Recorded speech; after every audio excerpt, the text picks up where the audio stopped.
Before we continue with BattlefieldOne podcast, I just want to say thank you. Thank you for choosing us for being a primary source for entertaining and educational discussions about this amazing FPS franchise that we all love. It means everything to us, and your unbelievable support is only motivating us to continue on this amazing Battlefield journey. Without you and our amazing Patreon supporters, this show wouldn't be the same. If you want to know more, please go patreon.com/TheLankySoldier or wait for the middle of the show for more information. How your support means everything to us. Thank you for listening to us, and please enjoy the show.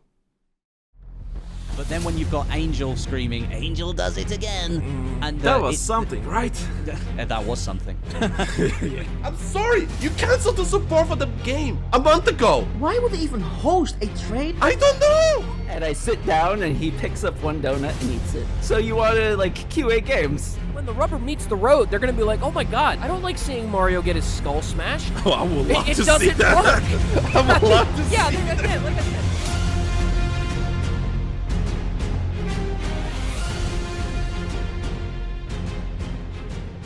Ladies and gentlemen, welcome to BattlefieldOne podcast, the best related Battlefield show you'll find anywhere on the planet. We are honest, we're good looking, every DICE developer listens to us religiously, and I'm very glad that you're joining us today. Come, my child. Join this. Very true. Yeah, join this Battlefield related cult, and let's be ready to be disappointed with another questionable Battlefield game. Alright, jokes aside, I'm your sexy European host, Tom, also known as the Lanky Soldier, and I'm being joined by a special guest, another sexy personality that loves his cologne more than his own imaginary children. Wait, do you have children? No. Okay, so he loves his cologne more than his imaginary children. You might hate him, you might love him. Anders, welcome to the show. How you doing? Doing pretty well. Thanks for having me. Solid intro there. It was pretty nuts. I do think about them once in a while. Like, sometimes I want to come up with some really good intro. Sometimes I just go like, eh. It depends how I feel like it. But anyway, welcome to the show. And yeah, this one was not planned. The only reason we even recording this together is because you literally DM me asking, telling me about my comments in the subreddit. Yeah. Saw you fighting against the horde on the subreddit, and it does feel like fighting. Just had to be helped. Yeah, it does feel like fighting a horde sometimes. But yeah, so we decide, we chat in the DMs, and we decide, you know what, let's do it. Why not? Like, might as well go around and talk about Battlefield, all that kind of stuff. So before we continue with anything, just quick housekeeping. Time codes. We have time codes. If you don't want to listen the whole hour, that's fine. Use the time codes because I understand. Socials, follow them. Mine's and there's socials in the description. We also have a Google Forms document, so if you have any feedback, any questions, anything that is on your mind, and you don't want to email us, don't want to, use social media, just use the Google Forms document in the description, and that just start writing why it's on your mind. That easy. Of course, leave a rating if you're on Spotify or iTunes, and join our Discord, while we chat. Anders just joined our Discord, and I gave him a nice morning routine tag. God, that meme, I love that meme though. I love that morning routine meme. It's such a good meme. And the guy It's gonna get a little old. It is. But the guy actually thinks we're not making fun of him, which is the funny bit. That I don't know if I should be laughing at that or be sad about it. So I don't know. And of course we have Patreon, patreon.com/TheLankySoldier. So for early access, ad-free episodes, 40+ episodes of exclusive Patreon show called Live Gaming Gathering, is where basically me and my friends gather around, talk about games, talk about Battlefield leaks, anything is on our mind. And yeah, just check out, support us, support the show, and all that kind of stuff. So, right, Anders, let's talk about some Battlefield. So this is the plan for the show. We're gonna rant about Battlefield a little bit. We're gonna rant about Call of Duty. I was watching the Call of Duty trailer, so Call of Duty is on my mind. We talk about Battlefield, talk about the community with our impressions about the game that we saw. You didn't play that. You don't have access, right? Even though you have NDA probably, but yeah, I don't have access, so I can talk about it. Oh yeah, no, Yeah, I'm on 867 different lists over there, so no. Same. There's no way. I follow like Telegram. I follow the Battle Discords and everything, just for every possible leak I can find. I'm everywhere. But yeah, so this is the plan. We're gonna rant about it. We're gonna talk about it. Everything is on mind. But before that, let's talk about you. So audience, the listeners know who you are and what kind of. Don't talk too much, because people are here for Battlefield, and I don't think people want to listen, life stories about us. No matter how interesting they might be, but I get. So, Anders, so what are you doing? introduce yourself to the audience. What's up? I play Battlefield games. I started streaming like 7 years ago, and I've never stopped since. And been a YouTuber for probably like 5 years now, 4.5 or 5 years, covering mainly Battlefield, but I cover pretty much every FPS that comes out. That's pretty much it. Yeah, simple and easy. Yeah. Were you playing the Battlefield 4 community test environment back in the day? Maybe briefly, but I was I was in my early teens, so I really didn't care that much about it. Like, I think I might have played it once, but I knew it was going on. Yeah, me too. But back then I was a bit younger. When was the CT back then? 10 years ago, something like that. Jesus Christ. Yeah, I mean, BF4 is how old? Like 11 years old or something? 2013 release, so 12 years. Yikes. Yeah. 12 years ago. I mean, don't get me wrong, a good game in its prime, like back then, but yeah. Have you played recently, though? Battlefield 4? Yeah. No. I played it like 6 months ago. My God, it did not age well. It did not age well. Yeah, I mean, all the people that really heavily tout Battlefield 4, they treat it as like a god game, but there's some big problems with that game. Yeah, for example, we've been hosting this podcast for like, back in the day, we did 41 episodes, then we rebooted the show, and now this is our 34th episode. And boy, as I re-listening the old episodes, and I releasing them again, so people can listen how the podcast was back then, and I was just talking about Battlefield 4 is just something magical. It's such a time capsule. The problems we had, the problems we had back then, the stuff we had to deal with, it's just like some of it apply to this day, which is funny enough. But I guess history rhymes, once in a while, which is quite funny. But yeah, Battlefield 4 these days, like, no matter how much I love that game, I still have to admit that it did not age that well. So it's one of those things. But yeah, so also, as Anders introduced himself, I'm just going to say this. So if you want to listen to Anders talk about his life, basically, or just general stuff, I do recommend to listen to another Battlefield-related podcast on Spotify, and it's called The Objective, a Battlefield podcast, hosted by Dubfire. And Anders was on the podcast, and they were talking like, I don't know, 2 hours something about stuff. That was a long episode. I do remember that. So I listened to it. Yeah. So I listened to it. That was fun. Dubfire is cool. Yeah. So I really enjoy listening to them, even though I have to admit, I always kind of weirded out by the random Formula 1 news that appear on the show. Like, for no reason. We talk about Battlefield, and here you go, Formula 1 news. It's just like, okay, sure, you do you guys. But that was fine. So if you want to listen to Anders talk about, anything, so it's like a 2 hour long episode, just go to The Objective on Spotify, go find them and listen to it. Cool guys. But yeah, so Anders. Yes. What you would think? Should we start with quick news? I guess. Yeah. Well, let's just go get this out of the way. So apparently, there's a new playtest happening this Friday, and I don't know. I actually didn't know that. Yeah. There's a new playtest happening here. See, I'm not in it, so I really don't even care. Yeah, like, me neither. Yeah. I'm not paying attention to like. Is there? Yeah, there's a new playtest happening. I don't know if there's gonna be a new map or whatever, but I know some people already posted that there's a new playtest this Friday. We're recording on Monday, and I don't know. Maybe there's gonna be a new map, maybe there's some leaks, but from what I've seen, it doesn't seem like there's gonna be something different or new. They're still trying to nail the the gunplay, the netcode, all that kind of stuff. So like whatever. I mean, the funny thing about the playtest, I think I said on the last episode, is the last playtest they were focused on the 60 Hz servers, right? And if my experience with CT taught me anything, it's going to be a laggy mess. And of course, behold, the playtest itself was laggy as fuck. Because obviously, developers trying to push the netcode and see what works, what doesn't. So it's going to be a laggy mess. Because like, hey, we have all these players. Might as well push the netcode as much as we can. See if we can crash the server. I mean, that's that's how it is usually. I remember when we were testing 120 Hz servers on Battlefield 4. Woo! It was amazing experience for 10 minutes before the server started getting, catching fire. So that was an experience. But yeah, new playtest on 4th of April. And yeah, that's kind of the news. concept art got leaked. So, Indeed. what's your opinion about the concept art?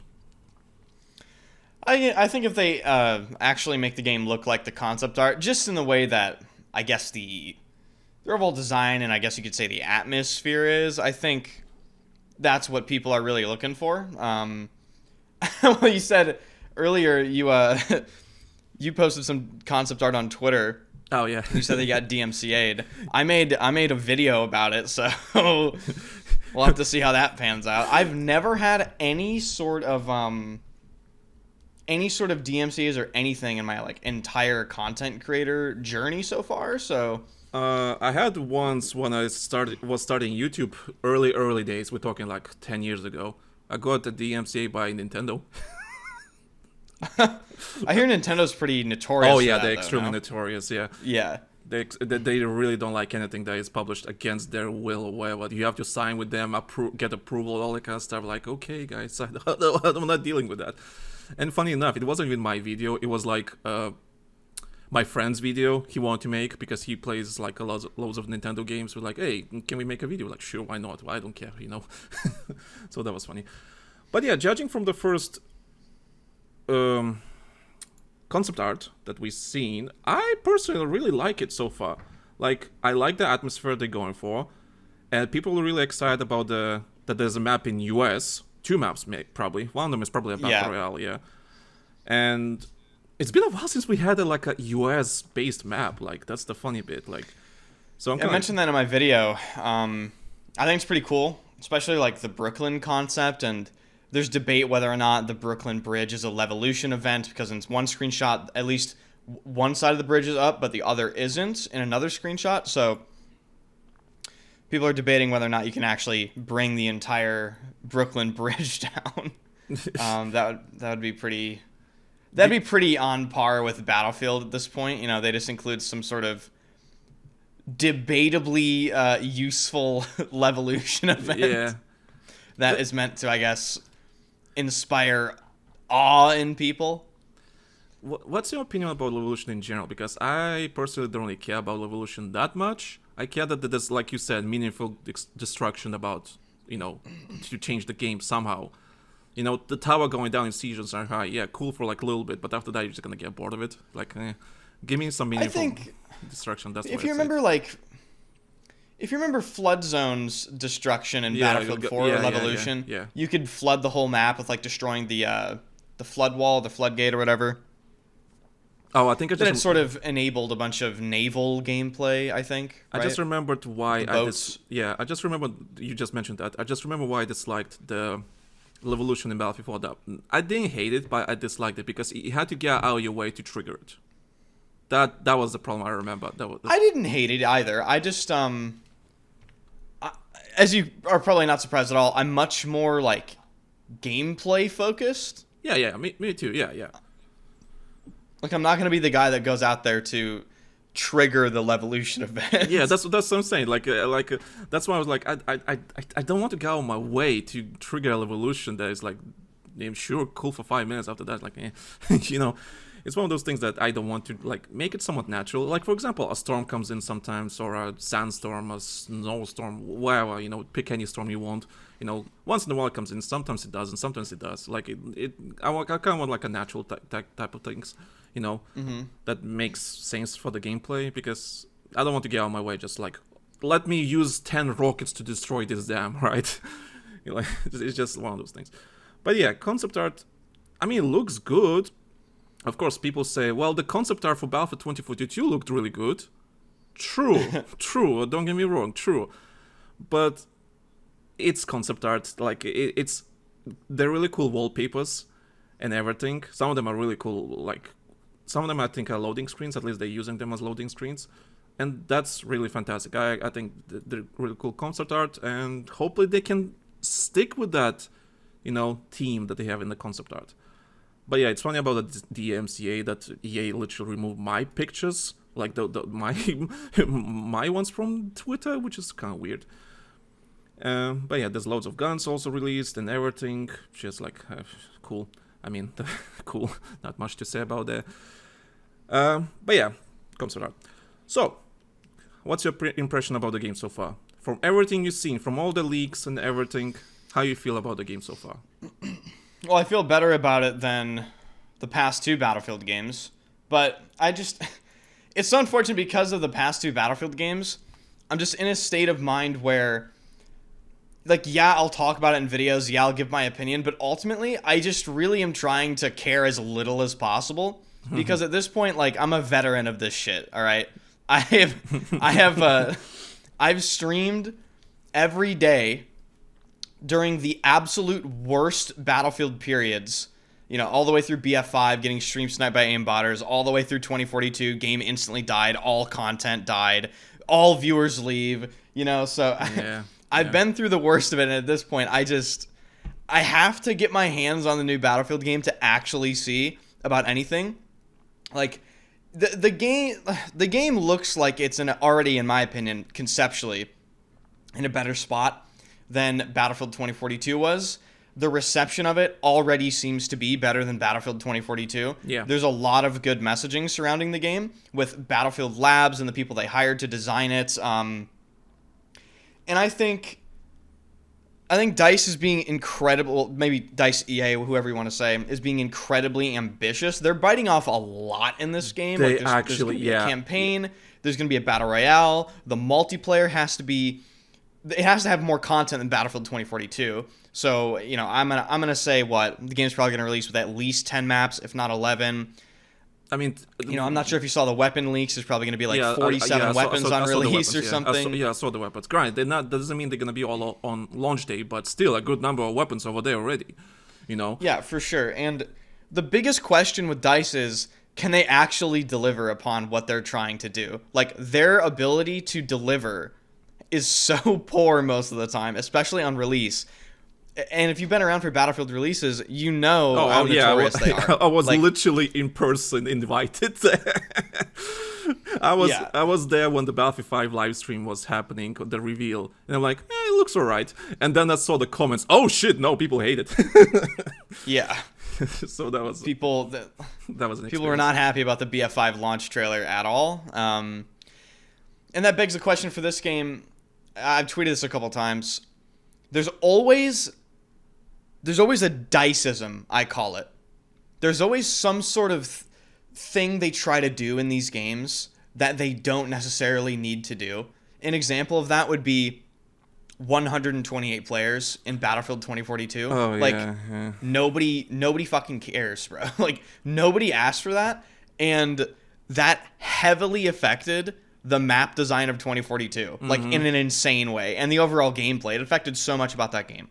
So the question is there something that is going to have a massive impact on the next Battlefield game that they think is like a cool feature, but in actuality, like, no one actually cares for it, no one asked for it, and they didn't need to do it? What's the diceism for the next game? Yeah, what's the gimmick? Because there's going to be one. Yeah, what's the gimmick? You're always waiting for that gimmick, which I fully get you. For example, we had a former DICE developer on the show, and he's our good friend of ours and everything, and he told that, like, he didn't pay attention to what was happening with 2042, but he just knew that increasing the player numbers would be a complete disaster. And he completely switched out from everything regarding the game as soon as he learned that 128 players is a thing. He was so against it, he didn't like it because it's just like, what's the point? And I remember even before the game was announced, I remember there were leaks happening about the game, that 128 players are coming and so on. And I remember, I think maybe there's like a tweet of me from somewhere saying, what are you all doing? Why? Why? Just, it's like, but I know why they did it. I know why corporate decided, you know what, we need to have this because Call of Duty Warzone has 150, you know. We can't have less. We have to keep up, you know. And that's what it was. I wish what they said didn't matter. Honestly, those people don't know what they're talking about. Like, yeah, they're in a big corporate position, but they don't play these games, dude. They don't know. No, they don't. I mean, sure, there's some. I heard some stories where there was a former developer a couple of weeks ago. He was tweeting about his history with working on Battlefield games, and he actually explained the corporate history, how Battlefield 5 was made, how Battlefield 1 was made, and apparently Battlefield 5 was pushed by, what's his name? Andrew Wilson? Oh no, not Patrick. And before some guy, some EA CEO before him, Patrick Sutherland, maybe him. I don't remember the name. Basically, he was the one that pushing for physicality in Battlefield 5. He was pushing for that because apparently they really want to go back to that. What Battlefield is. It's about physical, that experience. So when you revive, you have to be physical. When you get in the tank, it has to be really physical and immersive, all that kind of stuff. So it was pushed by corporate, that's for sure. So that's what the former DICE developer said, which is quite interesting to me. For this game, I've been saying this forever, but I'm kind of low-key excited for this game because even though, like you said, what's the DICE gimmick here, right? What's the gimmick? But I'm actually low-key excited because DICE is not really in charge anymore. Yes, they're making the core features and, the multiplayer of the game, the foundation, but they're not the ones making the shots anymore, which that kind of low-key excites me. And we never really had that because DICE always been like the creator of Battlefield. Wherever they decide, it's their Battlefield and that's the game.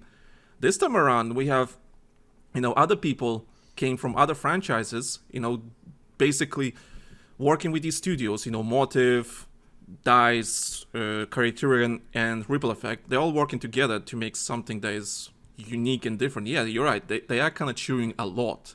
This is definitely the most, not even ambitious, the most expensive Battlefield game to date. There's no way it's not the most expensive. Like there's so much I think happening. They might have finally realized that this is they need to actually lock in. All right, because the past two games have been utterly embarrassing in levels that aren't even, you can't even properly express how embarrassing Battlefield 2042 was as a whole.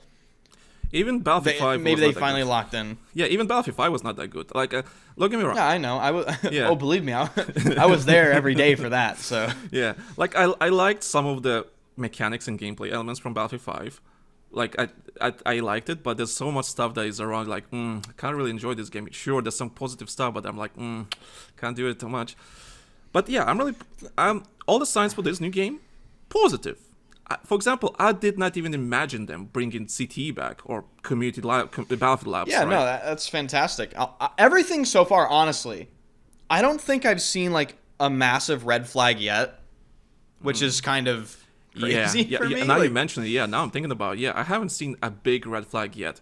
Sure, okay, I'm a tank. I always main tanks in Battlefield games, and I really dislike the supply drops, or not the supply drops, what are they called? Where you refill your fucking ammunition for the tanks. Supply stations, here we go. I don't like the supply stations in the Battlefield game. It's just something about it just feels wrong to me. Sure, maybe you had it in Battlefield 2 and so on, I get that, but something about it just doesn't bond well with the arcade gameplay that is infantry gameplay and so on. So well, it's the best Battlefield vehicle design ever was, I think we can all agree, probably Battlefield 4. I will die on that hill, yeah. I will die on that hill. Yeah, that Battlefield 4 is the best, nothing has touched it since, and that game did not have that system. And I think there was commentary where David Sterling tweeted something, and he said, well, we're going to try to place the ammo crates in this next game more centrally, and that's obviously to prevent what happened in Battlefield 5, where a lot of these ammo crates were placed in places where it kind of incentivized people to camp near the back of the map and then just peek the hill, get 30 kills, go back to the resupply, peek the hill, get 30 kills. So tanks never had an incentive to actually move up and do anything. That's why I hate Battlefield 5 that much. Him saying on Twitter, we're going to try to place these crates more centrally, that obviously is an incentive for tanks to move up and try to do something. But I don't know. Because he kind of insinuated that if you own the flag, maybe only your team can actually access that ammo crate. So I don't really know if that was exactly what he was saying. It could work out, but it could also be pretty annoying. And overall, I just think you need to balance vehicles in a way that they don't need to resupply. There are arguments you can make for certain air vehicles. A lot of the big one people mention all the time is obviously the attack helicopter gunner seat.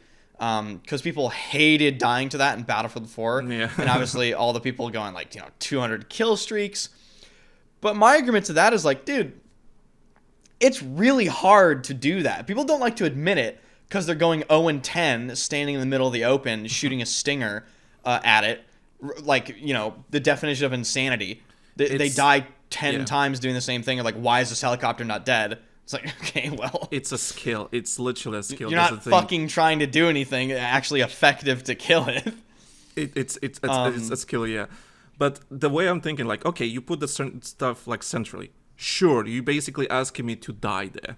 Like, what? Do you think I'm not? Well, yeah, you can easily overextend because if your team isn't with you, and like the only actual if you have to choose between resupplying in your uncap or resupplying in the direct center of the map, like, okay, I'm either leaving my team for multiple minutes or I'm overextending and dying. Yeah, that's my problem with it. Like, yeah, just because they're in the middle of the map doesn't fix the problem. 2 engineers, I'm fucked, or maybe some guy with C4. If your team is with you, then sure. Like, if you have a good cover and you can actually play with your teammates and repair the tank and your infantry players are with you, then sure, fine. Go resupply in the center of the map. But it does pose some interesting questions about how it's going to play. Yeah, pretty much. And sure, we'll play the game when the playtest is up, or like whenever we both get access and NDA is not a thing anymore, hopefully. I don't know. I told David Stern, I don't agree with that, because it's just asking me to die easily. Especially the maps that are like really urban. Like 2 maps so far, they're very urban, really urban. Like buildings and everything. There's no space for vehicles to move around, and that's where, like, I remember, I've been saying this forever, since Vincent Pella did that article with IGN back in September. He said, we're lowering the player count to 64 players, and we try to make tight play areas, tight, interesting play areas. And as soon as I heard that comment, I'm like, oh no, all the maps are gonna be really tight, very small. That was my fear. So far, 2 maps in, they're pretty tight. I mean, a lot of people gonna love it. A lot of infantry players will love it. Back in Battlefield 3 days, Metro and Local, all that kind of stuff. Sure, but I don't want to play the same freaking map every time, just with different paint of code.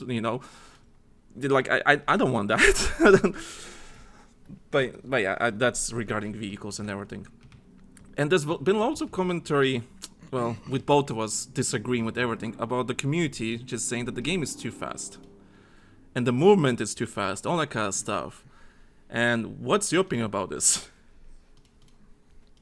God, okay. That's a lot. Yeah. Where do we even begin? It's just like, okay, so a huge thing that I want to address up front is a lot of people, the majority of the player base, probably plays on console. And the way Battlefield games play, PC to console, they're different, right? The player bases play differently. But that doesn't mean you can't do the things you can do on PC on controller. You can. Like, I have literally witnessed this. Rest his soul, Jordy, he unfortunately passed away. He was an insane player on controller on console in Battlefield 5, doing all the movement stuff that PC players were doing. So these arguments where a lot of the player base is saying, Battlefield was never like this. You can't do this stuff on controller. We don't want any of this movement. I really, unfortunately, have to take the stance that a lot of people making these arguments are actually clueless. They don't know what's possible in a lot of these games because they don't do it themselves and they don't try to figure it out. And that's fine. Like, you can have a casual player base. That's what Battlefield has always been. But I do think we have to have a discussion about how this sort of design is really important to Battlefield. Having a movement system that satisfies all levels, all skill levels, right? Because Battlefield 4, we can touch on this. Battlefield 4's movement system was really easy to understand and was satisfying for all skill levels because it was simple to pick up, easy to try to master some of the basic stuff, but it offered some depth and some real, fairly difficult mechanics to implement in especially CQC gameplay for skilled players to learn and grind and really try to push the limits of, right? But it satisfied pretty much everyone there. Now, you have your people that complain about BF4's movement, but a lot of that is rooted in them, like, dying to it. So... To be fair, I never heard people complain about Battlefield 4 movement until now. That's the funny bit. I never heard anyone complain about Battlefield 4 until now. It was around. You know, people always complained back then. Yeah, ignoring the Zuzu jumps and all that kind of stuff, sure, I get that. But overall, all the movement stuff that... I don't know why. Maybe it's just gamers became like that or whatever. But these days, a first-person the gaming audience nowadays is different. Yeah. In general, I honestly... Okay. It is, though. This is going to go off in like a crazy tangent. Might as well. I honestly think people are just kind of pussies nowadays. I mean, you're not wrong. Serious. You're not wrong. Bro, people were playing Quake... Let me just illustrate it like this, right? People were playing these super fast-paced, extremely difficult games back then. You got Quake, you got Unreal Tournament, you got so many of these super difficult games, and they would just play them. And I swear to God, there was almost no complaining. People would just take the game for what it is, be like, yeah, I like this, or I don't like this. Yeah, and they were fine with it, dude. But nowadays, God forbid you add anything as simple as a moderately quick strafe speed. And here come the people bitching about it. It's like, what? We don't need... I think a lot of it is rooted in, like, anti-fun. These people hate fun.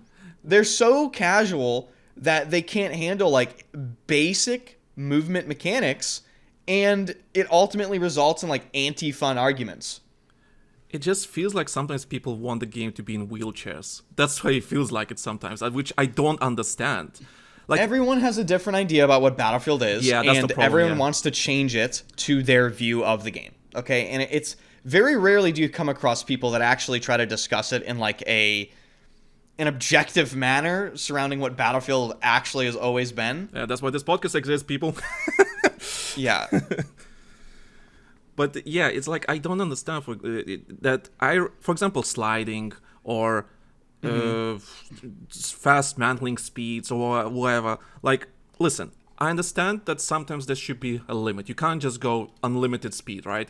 Also, of course. Yeah, you have to find the right balance, right? But there's some arguments that I've seen I just don't understand. For example, there's some people complain that hit markers were in the playtest. I'm like, I'm sorry, hit markers? What are we talking about now? Now you're just taking a piss take. These people, Mr. Lanky Soldier, I refer to these people as tourists. These are tourists. I refer to them something meaner than that. They go on tours, right? They look at they come from other communities.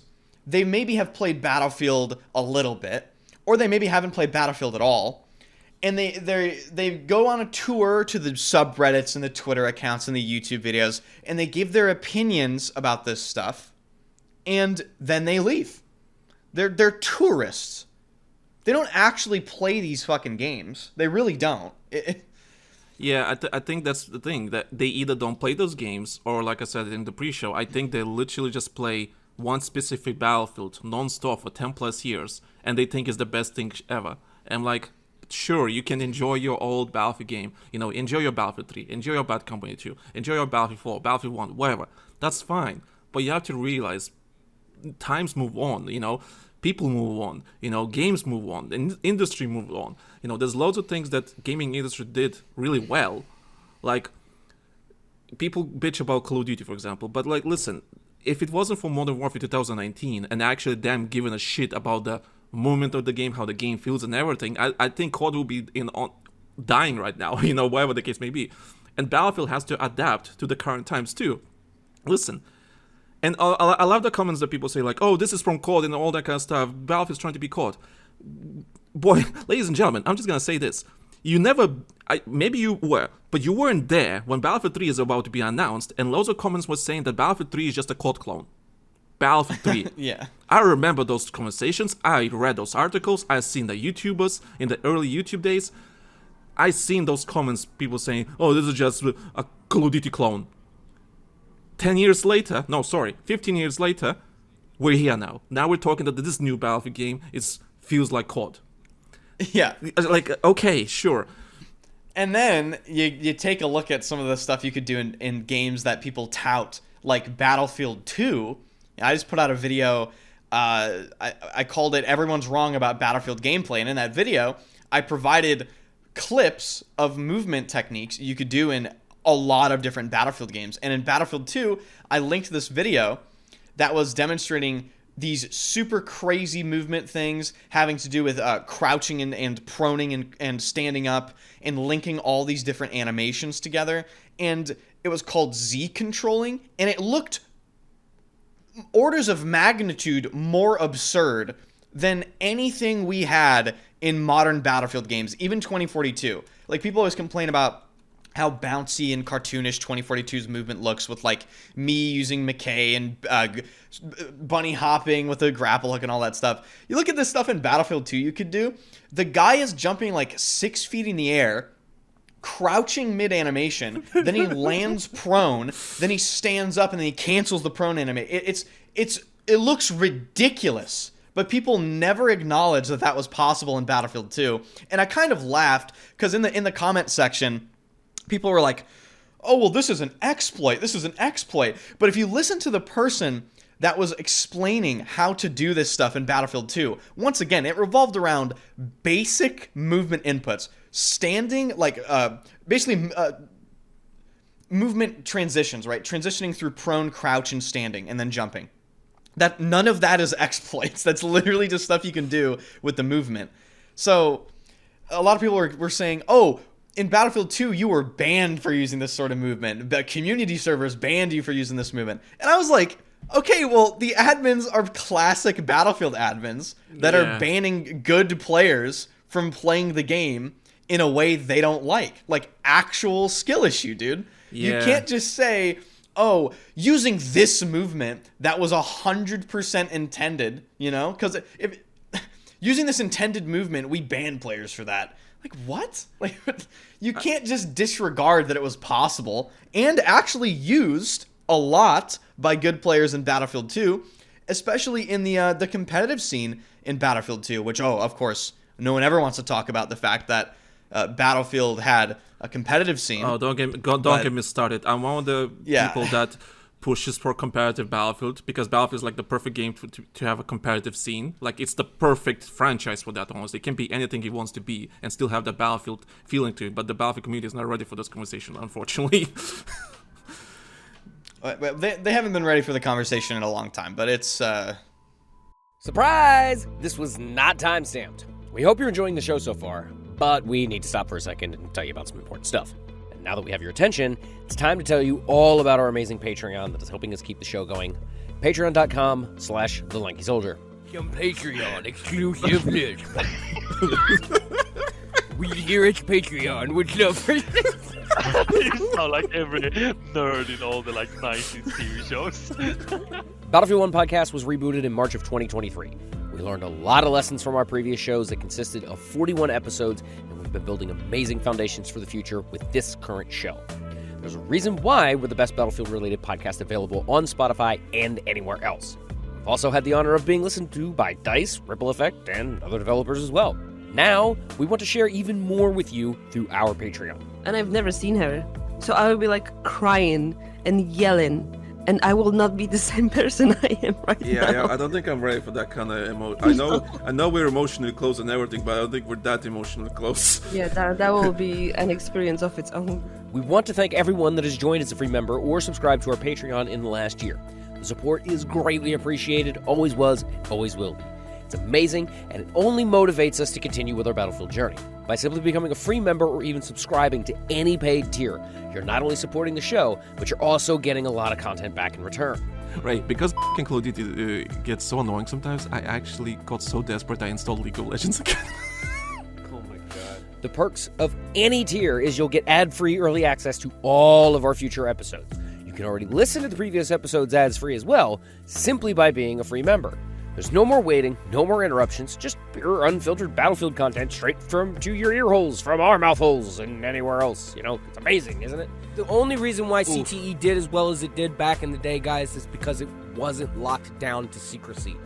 Those that couldn't participate were still able to see what was going on. That's the point that I'm getting at. Right? We're also giving you a behind-the-scenes look at what goes into making the Battlefield 1 podcast or any other content we produce, from planning sessions to recording mistakes and everything in between. You'll get an insider's perspective on how we bring each episode to life pretty much from start to finish. And the reason why I'm saying I'm sorry. Yeah, yeah, it's your fault. It's all my fault. It's all your fault, Ray. How did you ruin the whole show? We need to cancel it again. Again. Just gotta can it for another 8 months again. Just appear out of nowhere with we need to cancel it again. colors. Ray, what the fuck did you do? And that's only Battlefield. We're also offering access to our exclusive Patreon podcast series, The Live Gaming Gathering. This is a show where friends and special guests get together and talk about everything from the video game industry to movies and whatever else is on our minds at that particular time. With more than 40 episodes already available, there's hours upon hours of content for you to listen to. All right, I think we need to move on because we've been kind of on this subject for about the last 15 minutes now. Yeah. We got a couple of things. Are you feeling better now? Let this Yes, team off. I do feel better. Oh no, wait, one more thing. For example, Angelo, we were in discussion. I'm not gonna mention any names. Trust me, these are some of the most fun and amazing conversations we have ever had on the show. Because it's just us being us, relaxed and actually having fun. Almost like you're sitting alongside us with the conversation. Yeah. So the reaction from the Fortnite community is like, okay, every time we see a Cybertruck in the server, it's our mission to drop everything we're doing and send that player back to the lobby. We also believe in keeping our patrons informed, so we post monthly recaps to let you know what you probably missed during last month's episode, and we're making sure that you're not missing anything important. Just recently, we opened a brand new Discord server where people can talk to each other and get all of the latest updates about our content or the Lanky Soldier channel. Find the link in the description of this episode or at our Patreon. No subscription needed. You are, as a player. You have been measured. Yeah, you've been measured. Because we're confident that you'll love the content we're creating, we're offering a free trial that you can use at any time. We believe we're making good content that will make you stay, and we would not be offering free trials if we didn't think so. I've seen a lot of people like literally get excited, like, you know what? This looks very familiar, clearly ripped from somewhere, but damn it, that looks good. So, if you want to support the show and get all of these amazing extras, head on over to patreon.com/TheLankySoldier. Your support means the world to us and helps us keep delivering the content that you enjoy. Thank you for being part of the Battlefield community, and thank you for being a part of our community, and we look forward to seeing you on our Patreon. Now, let's get back to the show. But I always find that interesting because here they are saying Battlefield's a sandbox, you can do whatever you want. And then as soon as you mention anything regarding, a battle royale or a competitive scene, they say that's not Battlefield. Okay, so you're just a hypocrite. Yeah, the problem is, which Battlefield unfortunately realized that too late, that they've been making every new Battlefield game that came out in the last 20 years has been very different from its predecessor. Like, so different. 100%. And when people and it's a big AAA shooter, a big franchise, when loads of people buy these games, and loads of people, new players buy a Battlefield game, like, oh, I like this, oh, I don't like this, and so on. And then you have all this mishmash of Battlefield community, like the whole franchise, of players. Like, they all have their own perfect Battlefield in their heads, Yeah. And then you have, like, this new Battlefield game that is somewhat trying to, I don't want to say copy Call of Duty, but inspired by Call of Duty. Because, listen, I understand people don't want Call of Duty in Battlefield game. I get that. Listen, I get that. But you have to understand, there's loads of things that Call of Duty done actually right in certain aspects. I'm not talking about microtransactions and everything, but there's like so small stuff. That small stuff that franchise really did well. And this will be a shame not to somewhat apply that to the new Battlefield game.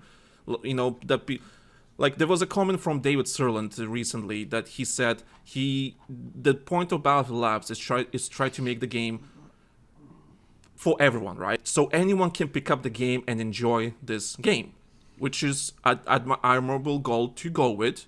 And I remember seeing comments saying, what do you mean for everyone? Battlefield should be about Battlefield and for Battlefield players only. I'm like, okay, so this is why you're not a game developer working on this game? Like, listen, because there's some people that are like, make it for Battlefield fans and Battlefield fans only. Okay, define a Battlefield fan.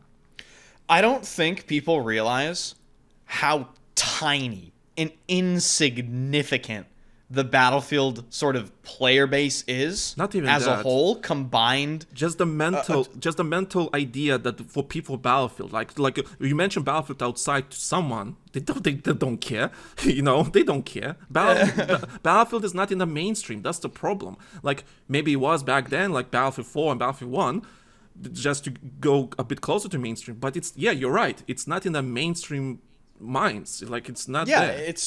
They have to. Battlefield could easily be in the mainstream if they just made a good game. That's the thing. Easily. They've just been screwing up for the past decade. BF1, right? BF1 was a huge success. But the thing is, it has to chain the successes, right? Yeah.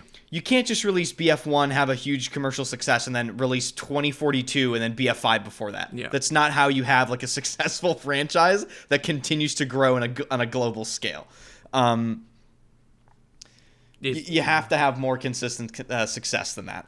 But to your point about how different each game is, Battlefield games, generally speaking, have some of the biggest variation between titles that I've seen, right? Oh yeah. Oh my god. Insane.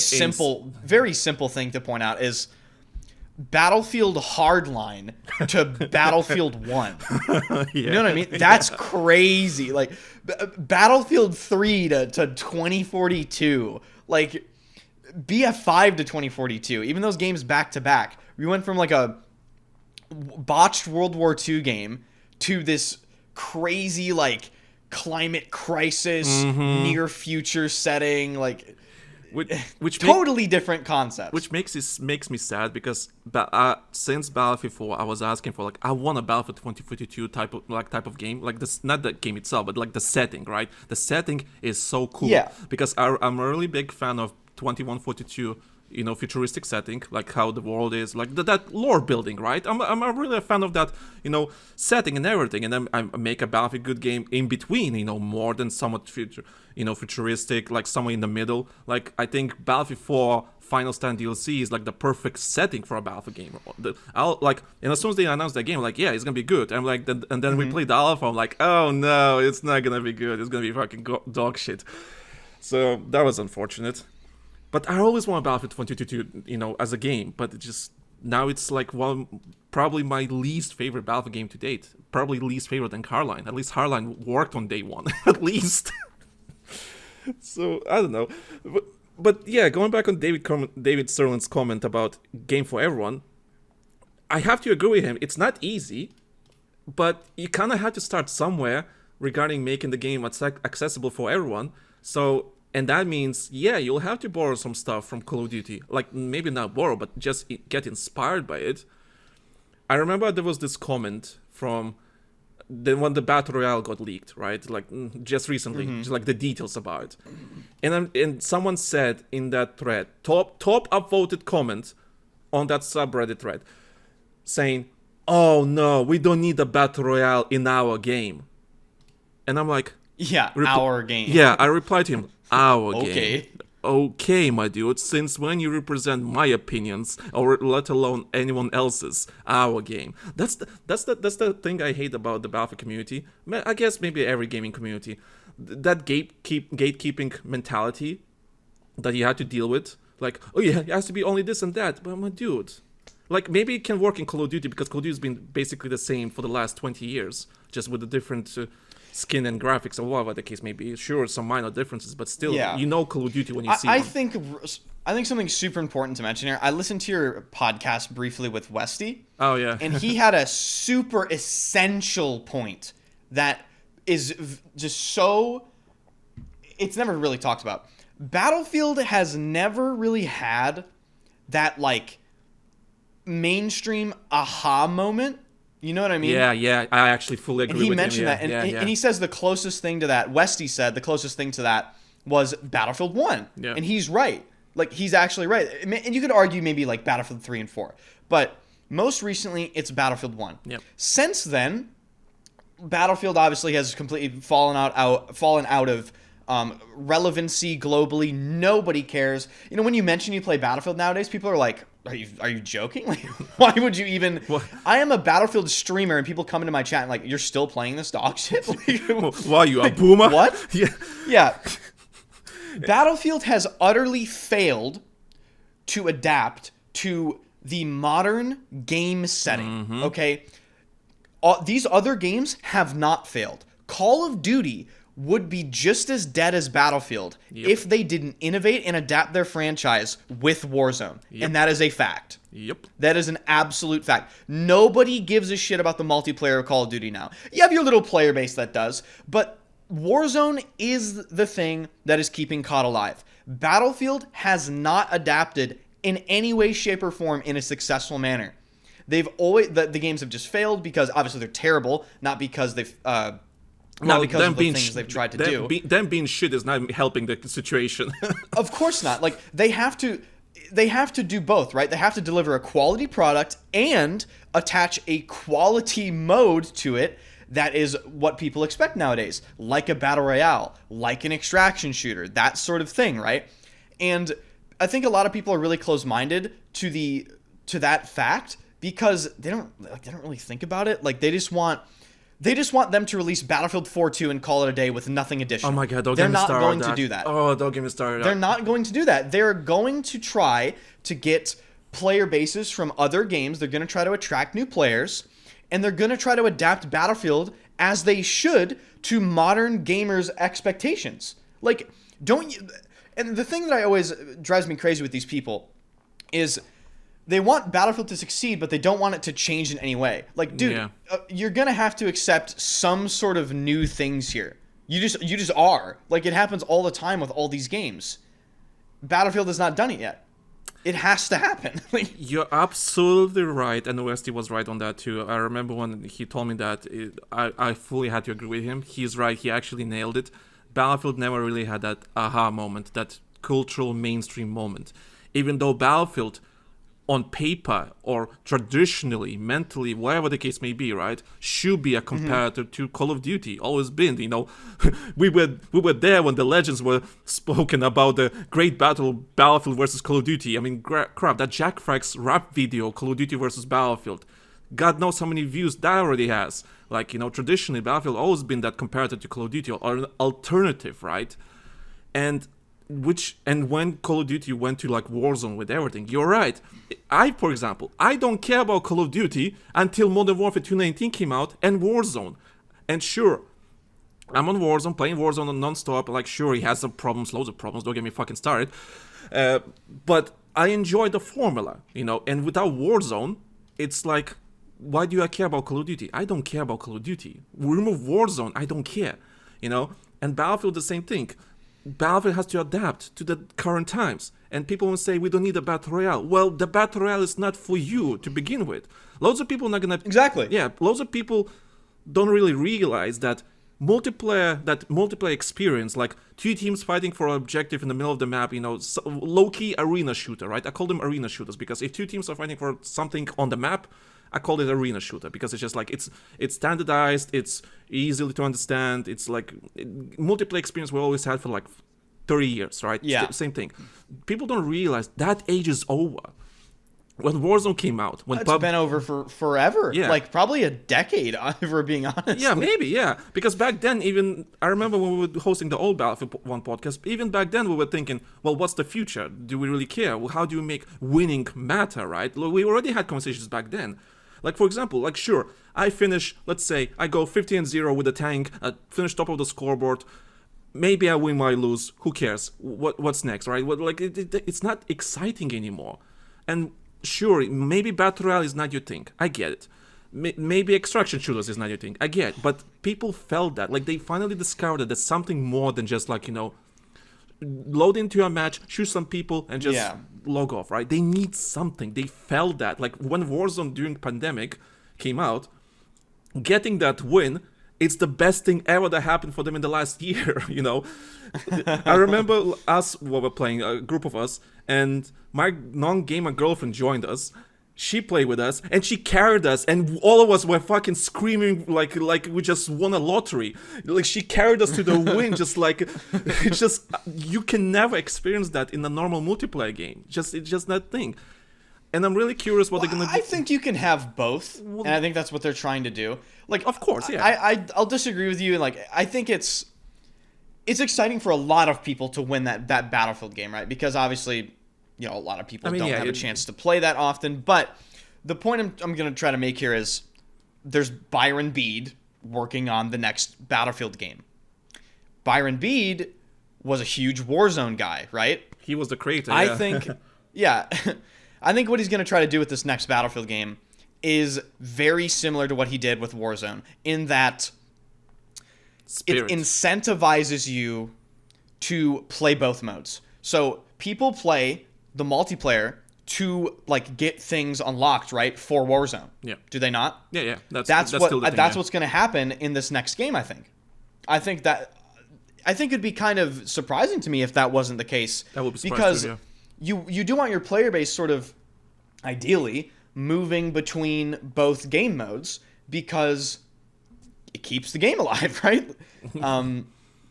Especially if the Battle Royale is free. Yeah, especially if the Battle Royale is free, which whenever I hear free and EA, the first thing that pops into my head is like cheating. So yeah, that's the problem with that's not only Battlefield problem, that's I think related to every first-person shooter these days. It's unavoidable. It's pretty crazy. Yeah, I hate it. I hate this timeline regarding that. Like, what happened to the times, like, sure, humanity, right? They always will find ways to cheat and everything.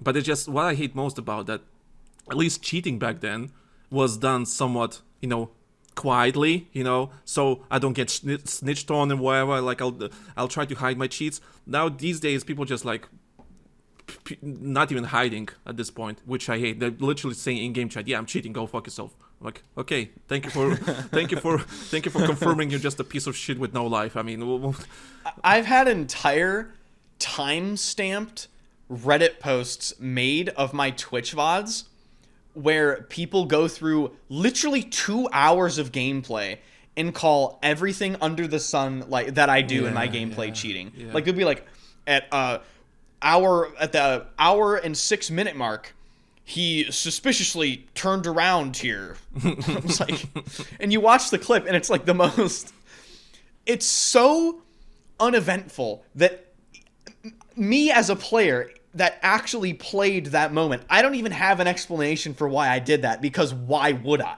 Like, people, like you said, people like, well, pussies. It's like, I remember back in the day when they saw a good player, and they saw like a camo on that player, like that he has like, oh god, okay, he earned that camo, he's actually good, and so on.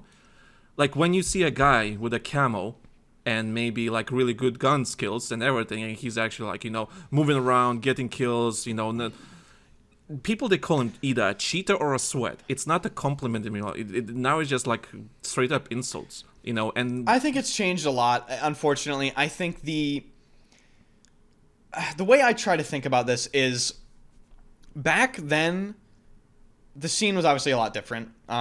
Gaming was kind of less popular as a whole, I'd say. True. Yeah. You're right. And from my personal experience, when I saw a good player, because I'm competitive, I was like, okay, this guy's insane. Like, I want to beat this guy. And my assumption of that really good player wasn't immediately, he's good, he must be cheating. It was, he's good, I kind of respect that. Like, that's respectable. Like, this guy's really fucking good, and you can tell he's really good just by the gameplay. I remember when I first started streaming, I played against Rella. And if you've been on Battlefield for any amount of time, for anyone Rella that is know, considered like... Rella's good. Rella has his own little cult following because of his aim style. You know, you can make the argument if he was an actual good competitive player or not, blah, blah, blah. That's not what we're here. He was really good. I got to play against Rella, and I remember I was not as good as I am now because I wasn't playing as much back then, and I remember, like, he got me, like, 3 times in a row. I was like, dude, Rella's like, this guy's fucking nuts. Like, you can just tell he's jiggle peeking head glitches. He knows everything. And we eventually had, like, little back and forth where, like, you know, I would trade a kill, he would trade a kill. He would try to flank on me, I would try to flank on him. And at no point did I think, this guy's fucking cheating, you know? Like, it was always just, like, mutual respect between good players. And that nobody actually respects good gameplay anymore because I think, number one, cheating is so prevalent. Yep. And number two, I don't really know what number two would be, actually. I just think people... The whole scene about it has changed. Some people still respect good gameplay and they don't automatically assume people are cheating. But a lot of people nowadays clearly just really do think that a lot of the great players are cheating in some way. And they'll go down insane rabbit holes to attempt to prove it. Yeah, that's the sad part. Like, for example, I remember there was a recent blog post from Call of Duty about their anti-cheat, right? Don't get me wrong, Call of Duty Warzone has a lot of cheating problem. That's true. They need to fix their anti-cheat and so on, do whatever. That I get that. But there was they said that apparently from all the false reports they got, 60 of them are against console players. And of course, everyone's like with a brain like thinking, okay, well, why is that? Well, because we can go into that if you want. Yeah, like maybe because you can't tell the difference between walling and aiming with a soft aim with anti-cheat or aim assist. Like makes you think a little bit. I wouldn't even know where to begin. Aim assist in its modern implementation in Call of Duty and in Apex Legends and in other games, for the casual player, if they get killed by a good player that knows how to use aim assist auto rotation, yep, it literally looks like cheating. It does. It does. It does. It literally looks does. insane. And even for incredibly skilled players, I have seen people that I really respect die to a controller player on stream. And they're some of the best Warzone players in the world. Maybe you know who Blue is, right? Yeah, I know. Yeah. Yeah, I watch Blue. He dies to a controller player, and dude, it is like indiscernible from cheating sometimes. And Blue, he plays it for a living, and he's even still surprised to this day sometimes. And Blue is good on controller and mouse and keyboard, so he really knows what's up about it. And it's a huge problem. But we all know why they're doing it, right? Because the aim assist is so strong that it's all about player attention, and what's player attention about? Making as much money as possible, and this is why gaming sucks nowadays. Which sucks. Listen. Before everyone's gonna take this out of context, let me just say this: aim assist is needed for controllers. Duh. Yes, Duh. it is. Duh. No one's advocating for removing the aim assist, but we're advocating against actually not make it a fucking aimbot. The debate amongst people that are really informed about it has always been regarding the strength and the different functions aim assist actually provides. Aim assist auto rotation in its current implementation is so brain dead to actually utilize that once you learn it, it changes your entire gameplay. And the scary part about it is you watch some of these controller players that crutch on it, and if they turn it off, they actually can't play the game. Like, it changes it changes the whole way their brain is wired to play an FPS game. I've seen some and that funny has clips, to do in the way that aim assist auto rotation is actually activated with your movement stick. All right, so as long as you're moving in these games, I think it's the left stick, right? I don't play controller anymore. Yeah. I think it's the left stick you're used to move. Yeah, as long as you're moving and shooting, you're going to be activating aim assist auto rotation, and then obviously you have slowdown on top of that. Yeah. But which makes me you see a lot of these people,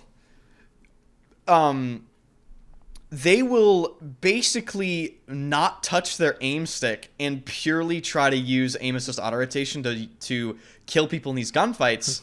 And it's funny because when you throw a smoke grenade on them, the aim we assist call it like they lost the aim assist, or like they lost the tug, and they'll go from like beaming you to some of them like actually like just start hitting the floor with their aim. Yep. I've seen some funny clips and it's just hilarious.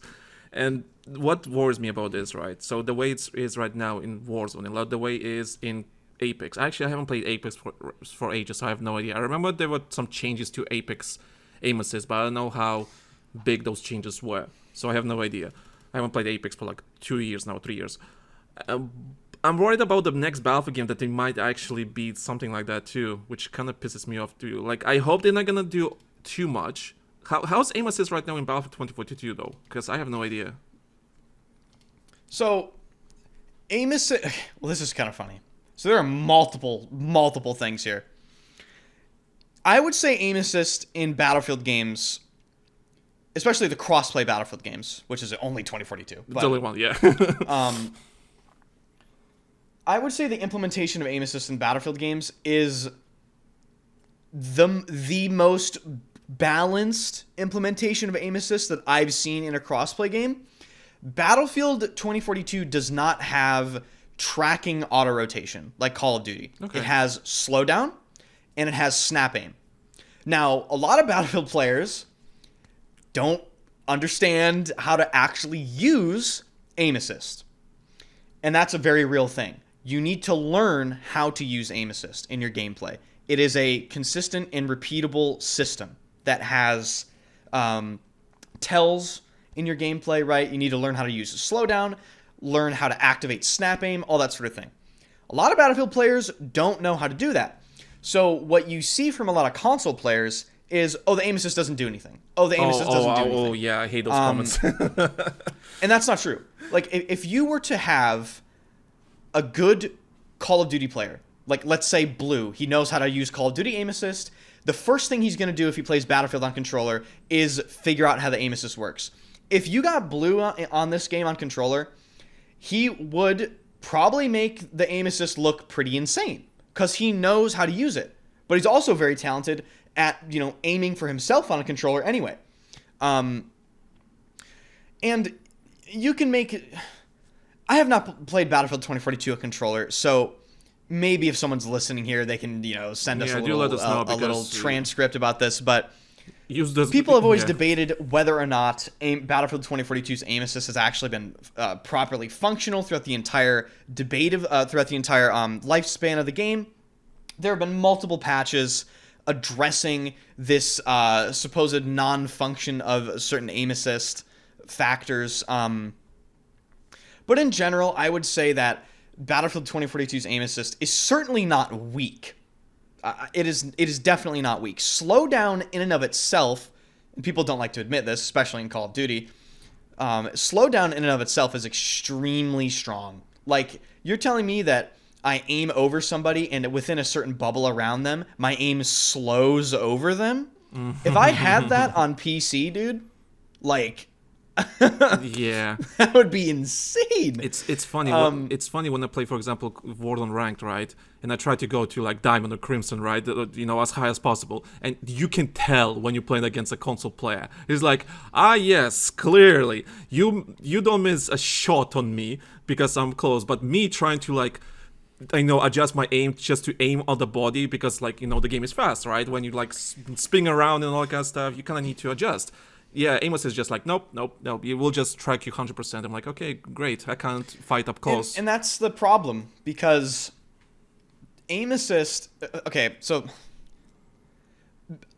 in order to keep the quote-unquote balance, right, I don't think you can actually have any sort of tracking auto-rotation. I think, at least not in its current form.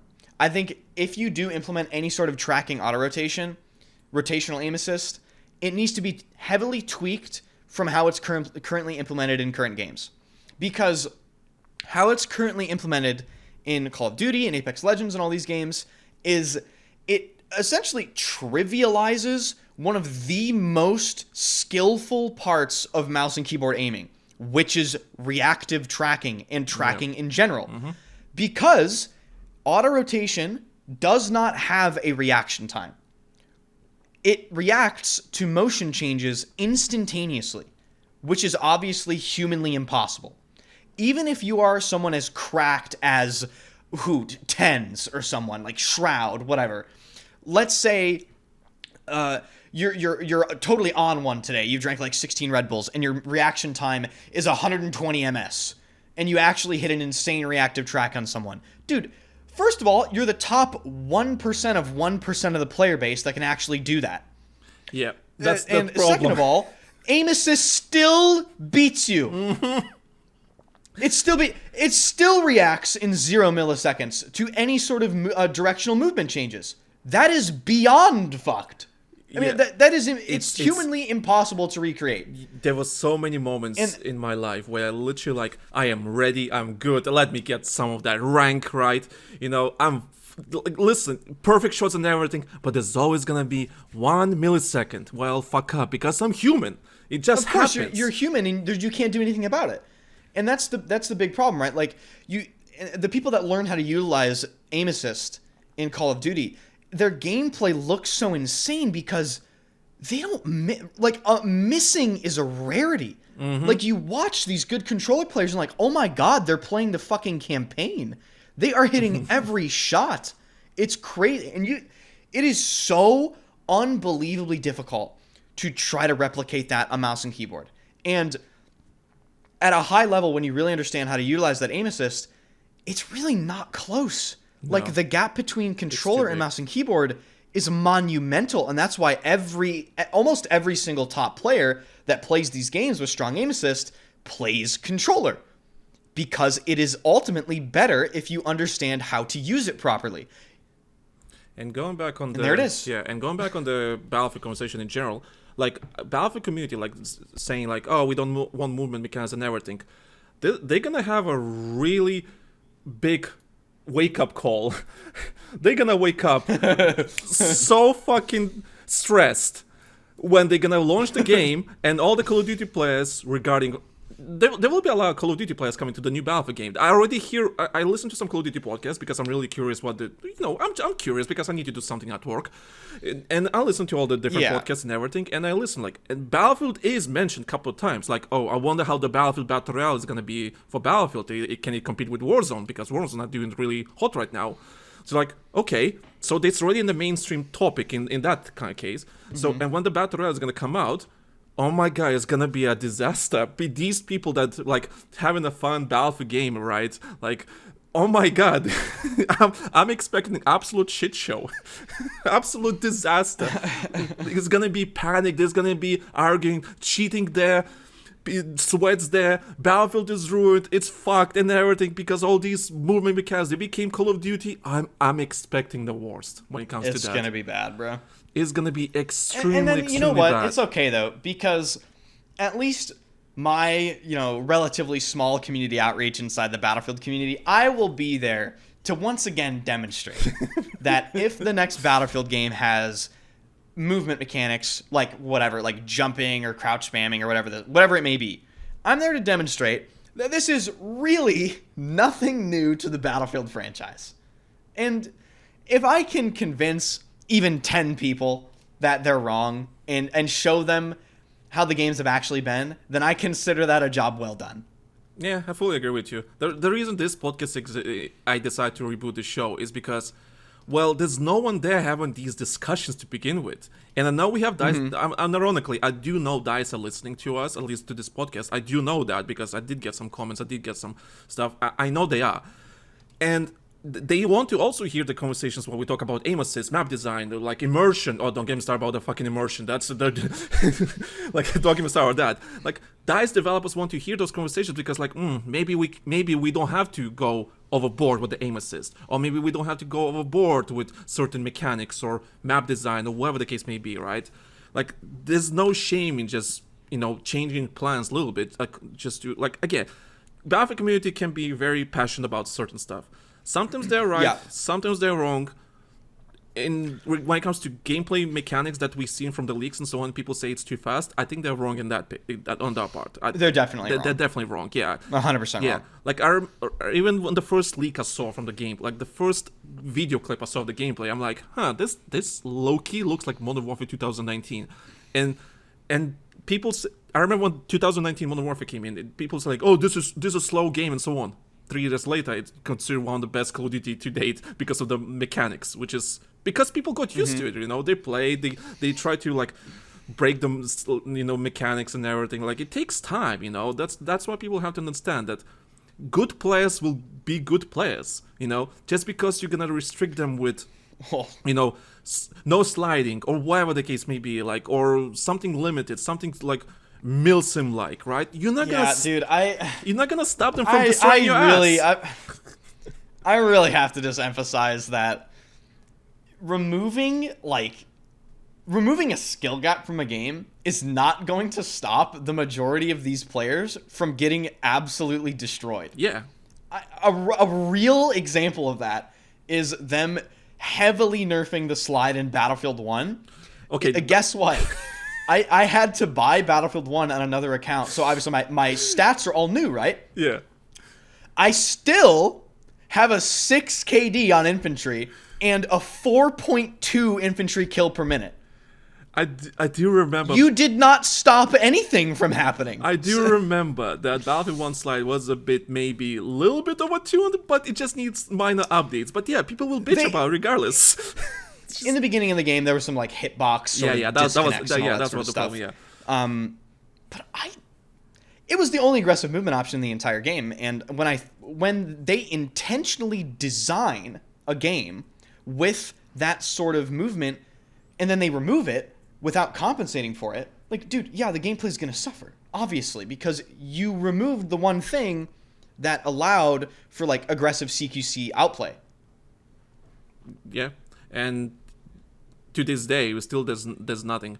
I don't even know if there's anything in Battlefield 2042, honestly. Like, is there, like, people love... In terms of movement? Yeah. Because... Yeah, like, the slide is pretty akin to... It's better than Battlefield 1's post-nerf slide in the sense that the 2042 slide locks you in one direction for, like, I'd say 3 feet. But most of the movement in Battlefield 2042 actually revolves around strafing, timing your crouches, and gaining momentum with the slide, and then combining that momentum with jumping, right? Yeah. And then jumping while shooting. So all of those things. Okay, yeah, now I'm remembering it because I haven't played for a while. I just remember it was not that difficult to be good in the game. Maybe because it's my... No, it's the movement in 2042 to achieve like the highest level of what's possible. It's incredibly simple. Okay, yeah. So all you need to understand is... No, you're not crazy at all. Yeah, because I remember like the first time I was like, well, I think I have too hard something else in that game, and just like I really dislike that game for many reasons, but especially about the tanks. But yeah, I don't remember it being something that is just like would be so difficult. Like the skill gap was just not there whatsoever. Just like it was so easy, which is I guess not bad for certain people, but at the end of the day, there's a big difference between being good at BF4 movement and being good at 2042 movement. Oh yeah. And being good at BF5 movement and being good at 2042 movement. Yeah, that's BF5 gets a little... The BF4 hardcore sweats like kind of... They kind of like shit on BF5's movement a little bit. I kind of like BF5. I do like it. I liked it. I like BF5. Yeah, I like BF5. BF5's movement at like... When you're trying to utilize all the mechanics to the highest level, it's difficult. It is actually difficult. Like you can lean switch while sliding and jumping in that game, which very few players utilized. I remember. And then of course the sliding and all that sort of stuff. I remember I really enjoy Battlefield 5 more than I joined Battlefield 1 in terms of gameplay wise. I do remember that. It felt more satisfying. Because of the... I think because of the mechanics. Yeah. I do think Battlefield 5 is a bit better than mechanics. I mean, sure, attrition, whatever. Like, you know what? I don't care. Just attrition. Yeah. Don't get me started on that. Like, but just to like moment-to-moment gameplay, just like actually shooting the gun and killing the player, that felt satisfying, way more in Battlefield 5 than Battlefield 1. I do remember that. But yeah, regarding this new game, going back on the David Sloan thing, I hope they're gonna try to do their best to achieve that nice middle ground, because you kind of need to, because I think both of us agree that Battlefield needs that aha moment, that mainstream moment. I think the middle ground is what they're going for. Yeah, which and I think people are overreacting.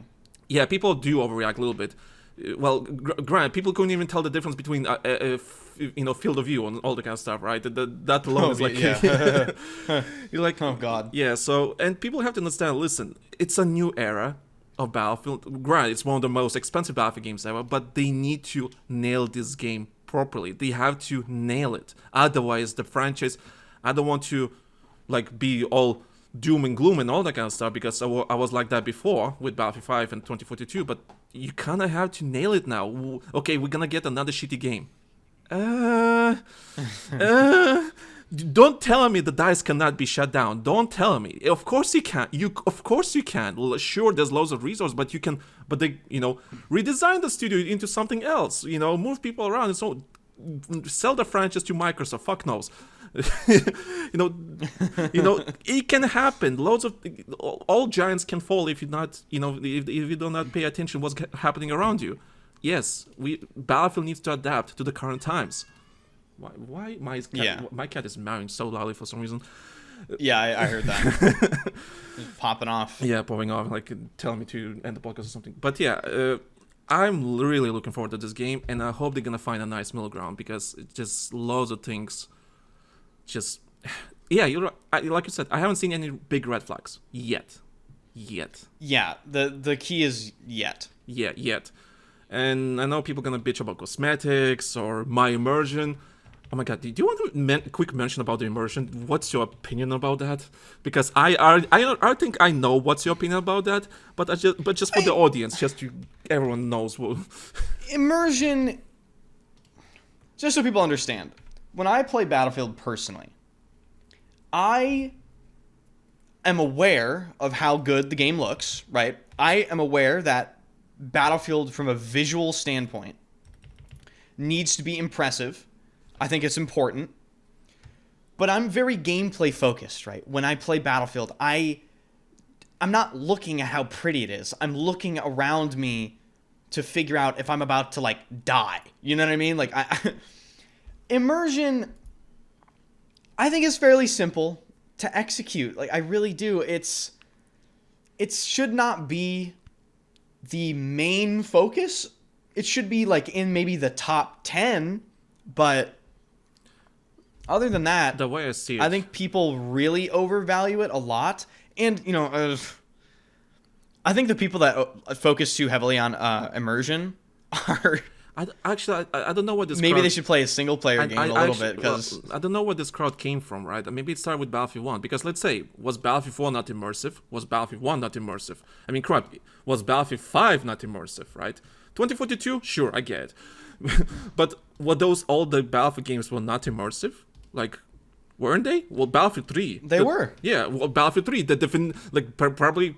franchise, everyone's favorite for Call of Duty, everyone's favorite Battlefield game, Battlefield 3. Was that not immersive? From what I've seen from the leaks, when it comes to just the presentation of the game, looks pretty immersive to me. People bitch about the squad outlines, flag outlines, was it hit markers, EUI? You know what? It's immersive enough. It's fine. It's a video game. God damn it! It's an arcade video game. Let it be an arcade DICE, video game. when it comes to visuals, DICE always really... dude, people complain about how 2042 looks. I think 2042 looks just fine. Have you ever played that game on Ultra? Yeah. 2042 looks great. For me, I could not care less about improving the way that game looks. I think my problem with Battlefield 2042 when it comes to graphics and everything, I think is the aesthetics. I don't enjoy the game's aesthetics. Maybe that's the problem. For example, the Exodus cinematic, the Exodus cinematic, right, that they released before the game came out. Amazing cinematic. I'm like, fuck yeah, that's awesome. And then the game comes out, it's like, that's kind of not the aesthetic I was sold on. So yeah, graphically it looks good. Don't get me wrong, the game still looks good, it does. But it's just, maybe it's that aesthetic. Maybe that's the problem. Or maybe the stupid specialist. Maybe that's the art design, right? The art design of it. Yeah. It's the art design, the aesthetic. Maybe that's what problem. But from what I've seen from the leaks, I agree. It looks good. I prefer other aesthetics than 2042. But I suppose for it's opinion, honestly. Me personally, I don't really care that much. I'm someone that I'll play Unreal Tournament on the lowest settings, dude. I do not care about how games look that much. It just can't look horrific. Yeah, as long as it doesn't look like a dog shit 2002 game or something like that. Of course. Yeah, I'm on the same opinion. As long as the game doesn't look too bad on low settings, I really don't care. Because at the end of the day, yeah, you're right. Gameplay is gonna carry the game. Sure, some people are into immersion and everything, but then again, why are you playing a Battlefield game? Battlefield game was never about that realistic, yeah, sure, aesthetics and everything. Sure, I get Battlefield 4, Battlefield 3, but again, those games were pretty arcadey and they were still pretty immersive. So every time I hear like comments about, oh, my immersion and shit, I'm like, stop. So far from the leaks, it looks more immersive than Battlefield 2022 was at alpha. You know, so that, like you said, we haven't seen any big red flags, and that's impressive. DICE hide them really well, though. Sometimes. Hey there, listener, me again. Sorry for interrupting you again, but if you're already this deep in this episode, I presume you enjoy our conversations. So why not check out our older episodes after you're done with this one? Don't be a doobie. Do a podcast of sort, right? We had some amazing conversations that are still relevant to this day, and we don't want you to miss them out. If you haven't already, go listen to our interview with big content creator you probably know, Westy for example, who was more than willing to have a conversation with us about Battlefield. But then when you've got Angel screaming, Angel does it again, and that was something, right? That was something. But you know what I mean? Like, the two didn't work. Like, you could have done specialists. Or our recent interview with former DICE developer James Conner, who shared some amazing behind-the-scenes developer perspective on Battlefield franchise. Listen to this podcast. It's awesome. I love Lanky. He's been a great resource to the Battlefield community for years now. You're the only person that actually gave any compliment to me about anything regarding that. Long story short, we have some amazing episodes that are worth listening, and we're just happy that you're enjoying our discussions about Battlefield. And again, I want to thank you for listening, and please enjoy the rest of the discussion we're having right now. Like, you really need... For instance, you never knew the mouse input and the general feel of Battlefield 2042 was so horrific. I've been paying attention. The trailers. Yeah, I've been paying attention to that. You could never guess that. Yeah. And that's one of the largest problems to this day about Battlefield 2042. When I stream later today, I'm going to complain about it because I know what's going to happen. You know.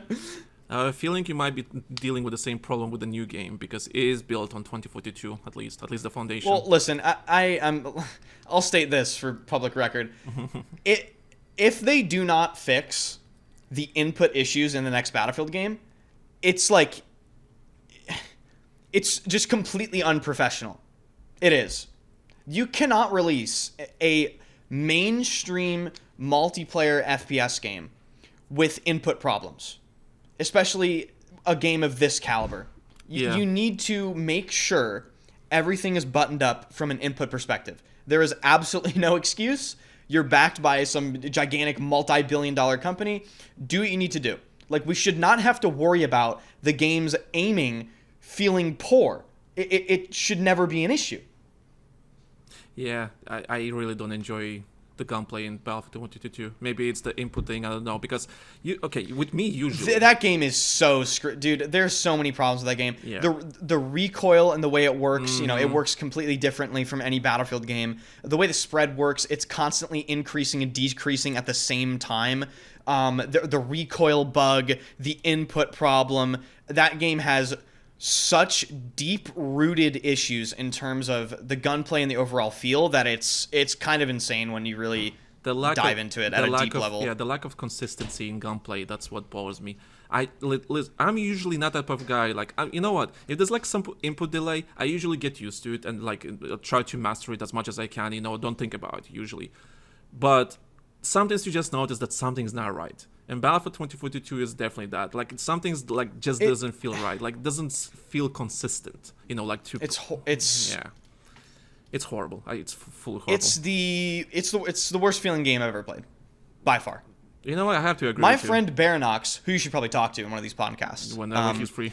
There is a clip of Baranox, who if you don't know who he is, for audience, he's one of my teammates. Yeah, for anyone that doesn't know. Yeah, he's one of my teammates. Has like insane aim. And there's a clip of him on, it was either 2042's beta or the release of Battlefield 2042, where he spawns in, moves his mouse, and within maybe the first swipe or maybe the first 3 swipes of his mouse, he goes, "There's something wrong." That's how noticeable it was. Because he was coming from games that work, right? Like BF5, that game's aim worked. Like the input felt great. There was no problems there. If you're that experienced in a game that feels how it should, then you go to a game that has something wrong with it, you're going to be able to pinpoint that extremely quickly. especially if you're really good at the game, but even if you're not that good, if you're paying attention. But the problem is, in 2042, a lot of people, well, for one, they're on console, and for two, Battlefield players aren't the most skilled players, so a lot of them are like, I don't really feel anything. Like, is there actually a problem? Yeah, that's the thing about with Battlefield players. There's really good players, right? Like a really small percentage, and then there's like a huge percentage, like we're talking 95%, that just don't know what they're doing or just really casual wear, which is it's not a bad thing. Listen, I'm not esports ready. Don't get me wrong, I'm not esports ready.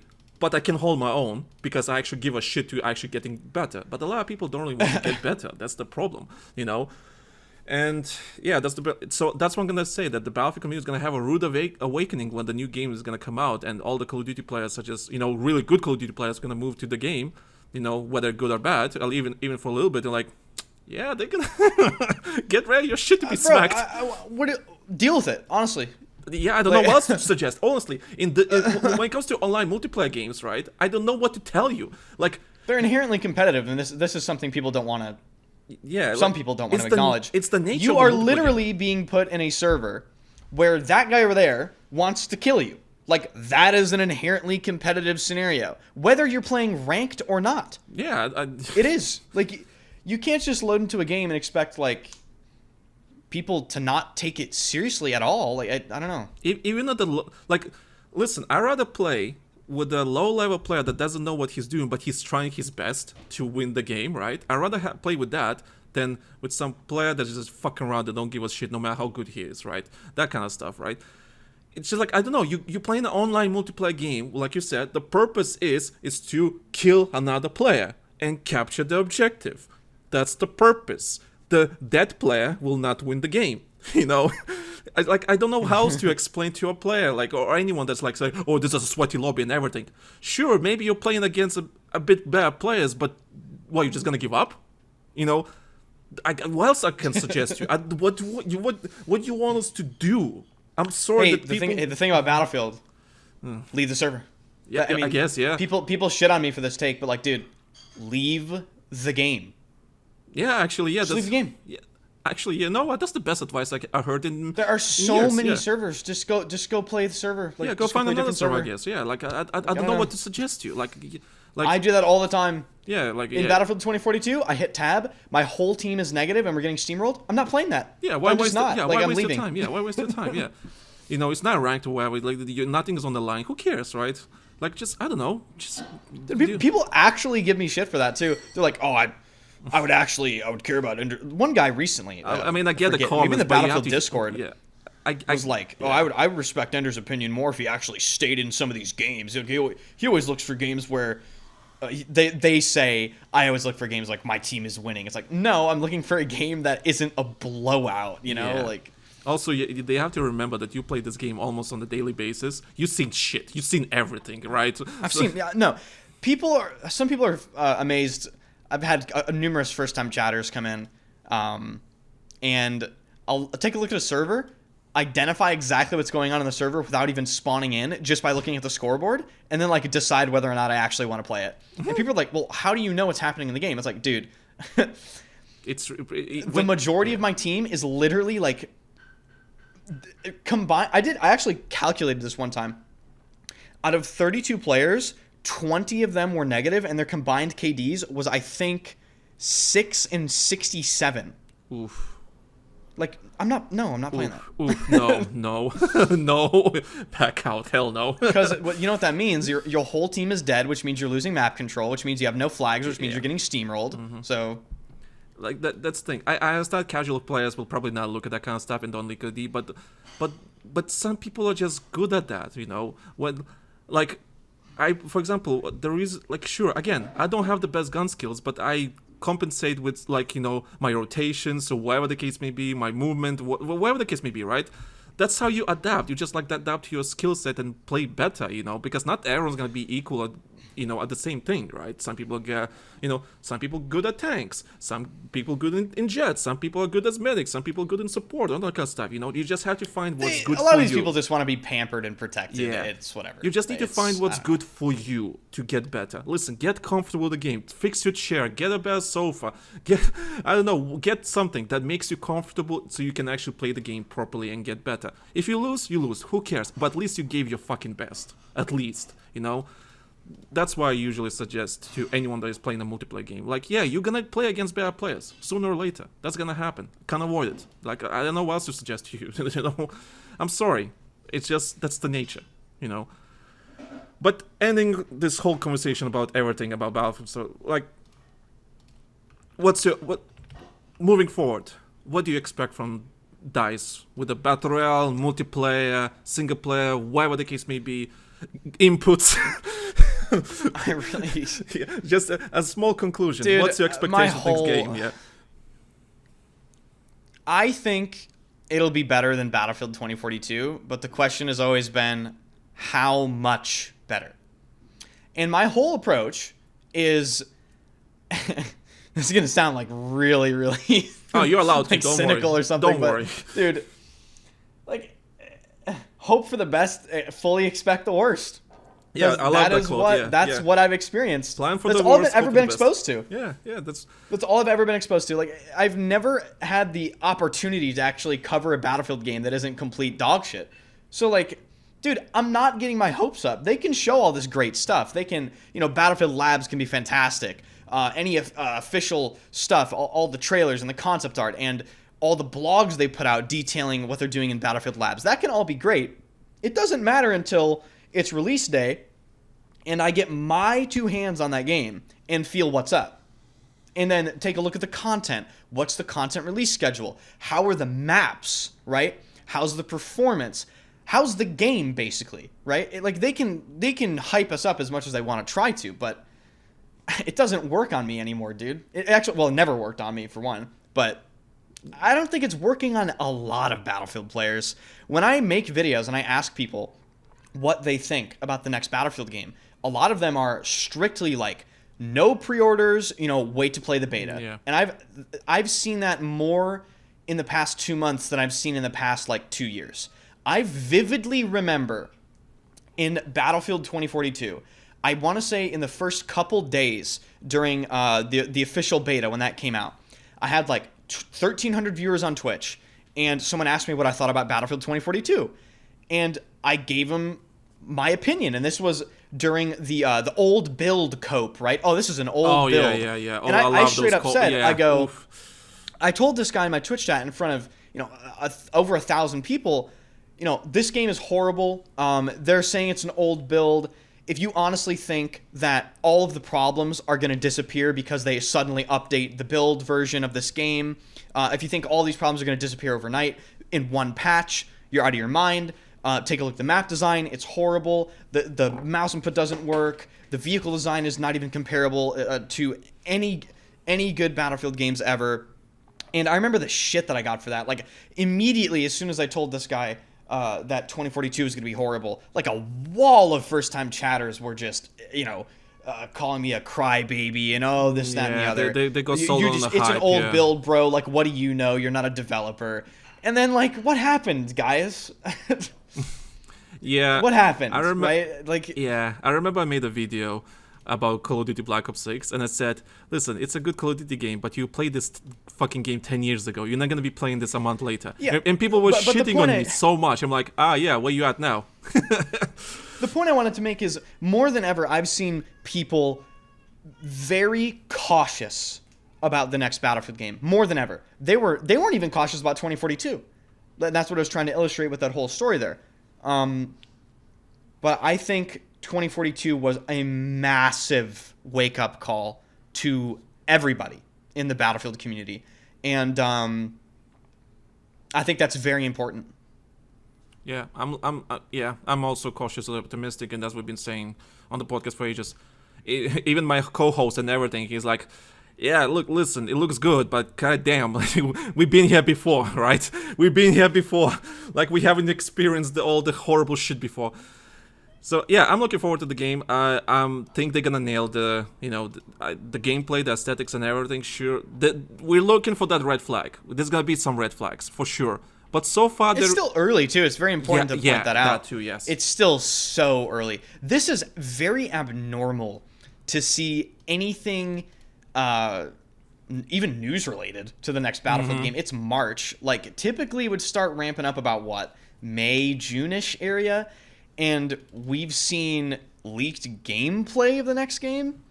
And this game might not be released until, well, potentially 2026 if they decide to delay it. Because the way Andrew Wilson is talking, it's literally I'm not opposing. I think he's heavily insinuating that they're waiting to see maybe with what GTA 6 does, maybe? Because this is the first time a EA CEO is talking about the game so vaguely, like there's like usually when you're like, oh, it's coming 2025 holiday, or to some, there's a specific time when the game is releasing. This time it's like, no, this is this year, like, and from now until April, fuck knows when. So yeah, there's a big chance that this game is not gonna come out until next year, like March or April. There's a big chance, which I'm okay with, honestly. I hope they have the time to cook, get all the feedback from Battlefield Labs and everything, get more players in, get some feedback, get that, launch day on point. If the launch day is perfect, we have a chance. We have a chance. So, I don't know. I hope it's not going to be this year, honestly. I'm low-key hoping. I'm hoping for next year, honestly. I think it should... Okay. I'm just gonna make a big statement. If they fuck this game up, it's like over. Well, I kind of implied that earlier, yeah. If they fuck up this game, it's actually over. Yeah. And I think at this point, if they somehow manage to mess this up, I wouldn't even have any words, because I think what we've seen so far, all the messaging, the leaks, it's just lock in and deliver quality, and I think people are going to be satisfied with even like a 7 out of 10 game at launch. Like, at this point, I really don't think it's that difficult. Yeah, former developer did say that this game is a very safe game. Sure, most expensive. That's what they should do. Yeah, yeah. It's fine. I don't care that it's a safe game. I don't care either, honestly. Give me a safe Battlefield game that is good and fun. That's all I care about. And then we'll see how the Battle Royale is going to be. Good, fun, whatever, we'll see. I have hopes, but of course I keep my expectations in check, because, like we said, we've been here before and everything. And yeah, if this game is shit, I'm kind of sure this podcast will not exist.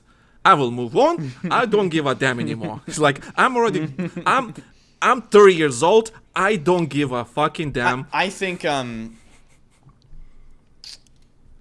would be one of the most tragic things I've seen if this next Battlefield game like dies in the same way that BF5 and 2042 does, like content wise. No, I think you'll see everyone quit. I think there won't be Battlefield creators. Like no one will be streaming it, no one YouTube. Like everybody will leave. It'll be one of the saddest things that has happened in modern FPS content creation. Yeah, and if the game is bad, it's same as Battlefield 2042, and we have to deal with this same shit again. I'm sorry, my passion is gonna die. I'm sorry, and I don't think anyone wants to listen to me rant about this. I mean, back in my day, I don't want to be that. I'll move on. I'll just move on from the franchise. It's like you don't respect me, so I won't respect you. It's that simple. And I understand game development is a bitch. We have to be realistic here. It's not my fault that developers can't sort shit out and make a good game. If the game is too big, go smaller. I don't care. Do whatever you have to do to deliver a decent, okay game. And we're not even talking about 10 out of 10 game. We're just asking for a simple 7 out of 10 game, a 5 out of 10. Like, just make it workable, just playable. And we'll it's never been difficult. Yeah, it's just like, I don't know. And I made this, opinion a lot, but it's really never been difficult, in my opinion, to deliver what people are asking for. and it's up to them. So Yeah, but that's why I'm low-key excited for this game, because it's not really DICE in charge anymore, and some people are like, well, that's a bad thing, because there'd always been the DICE creators. Yeah, and look where we are because of that, you know? So I'm kind of glad that Byron Beatty, Vince Zampella are there, you know, managing all the studios, giving an outside perspective what Battlefield needs to be a good mainstream AAA shooter that people can actually enjoy and play. You know, that alone is more exciting to me than anything else. Seems like just the vision itself. And from the gameplay, there is some sort of vision, clearly. And that's fine. That's all we need. But yeah, that's regarding that. I don't know, it's up to you if you want to mention something else to end the podcast, if anything that is on your mind. This is the perfect opportunity to let your emotions out, if there's anything on your mind. I mean, I just hope it ends up being a good experience for everyone when the game releases, and we can put the dark ages behind us. I hope. But yeah, okay, so we're gonna end on that. So, first and foremost, thank you, Anders, for coming on. Thank you for having this discussion about aim assist, about the Battlefield game and everything. Hopefully people are interested in that. They should be, honestly. And I'm sorry if you made you mad for whatever reason, but that's why this podcast exists. It exists to have a discussion about everything that... You didn't upset me. Yeah. I'm not talking about you, though. Oh, okay. I'm talking about the fucking audience. Sorry, guys. Because I had some comments saying like, well, you're wrong. Well, what do you mean? I'm telling you the facts. Like, I had some audience members still literally like, you're wrong. Tell me where I'm wrong. Never, the crickets never answer. So yeah, all the listeners that listening, if you're mad, I'm sorry, but that's why this podcast exists. It's to gather all the opinions and everything that is on our minds and discuss. And I know DICE developers do want to listen to all our conversations because they're developers. They kind of have to balance everything, find a middle ground to make the fun game and so on. So thank you, Anders, for coming on. Thank you for having me. Thank you for coming on, and thank you everyone that's been listening to us. Follow our socials, leave a rating, all that kind of stuff. Patreon.com/TheLankySoldier for early access, extra episodes, all that kind of stuff, all the good shit. And yeah, and that's kind of it. So thank you for listening. Have a good day, good night, wherever you are. And that's it. We'll see you guys on the Battlefield, and see ya. Bye-bye.